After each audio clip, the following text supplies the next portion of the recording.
One of the biggest themes of the 2020s is going to be robotics and automation and algorithms and software and all those things that we fear are going to be able to take our jobs.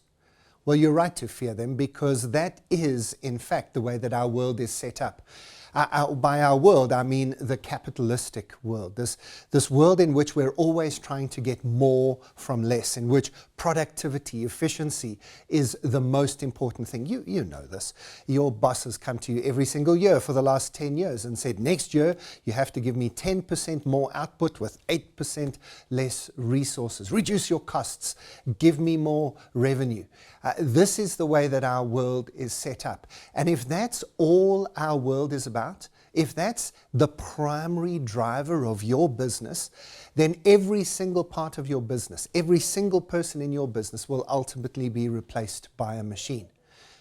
Except, of course, that isn't how the world of work really works. As much as that's what we measure and report on, as much as that's what your bosses seem to care about alone, that isn't, in fact, the way the world works. When companies focus only on the profit motive, they make huge mistakes. They make mistakes in their manufacturing, and they spill oil into the ocean or sewage into our rivers, or they pollute our skies, and then we come after them as soon as we discover that they are. If they do that only in their marketing, then they take shortcuts. They make huge mistakes. They become racist and sexist and misogynist and all those other things, because they're pursuing just the bottom line without thinking about people, relationships, or emotions.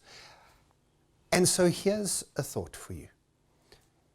If we as humans begin to make sure that we retain and reclaim our humanity in our world of work, we won't be replaced by the robots.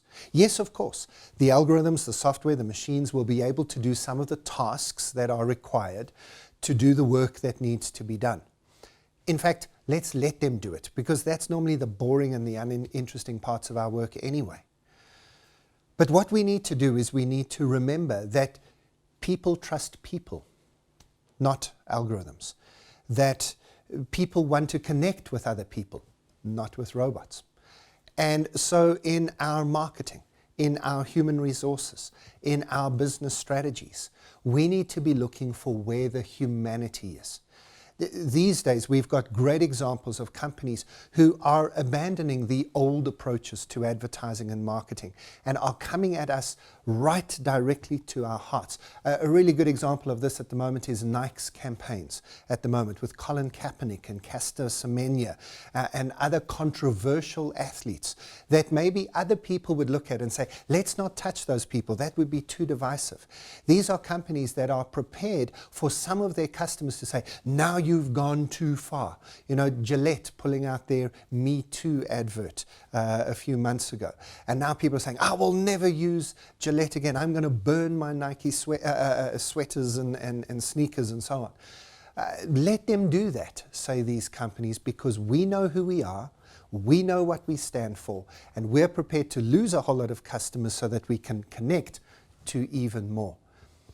This is not about efficiency and productivity. It's not about a capitalistic motive only. It's about knowing what our values are, knowing what we stand for, knowing what we believe, connecting, engaging with empathy and humanity with other people around us. That's where business needs to go to in the future. And if your only focus is productivity and efficiency, then robots are your future. But if we are able to connect with our humanity, well, then we'll work with the robots and find a great future together. There's a thought for the day.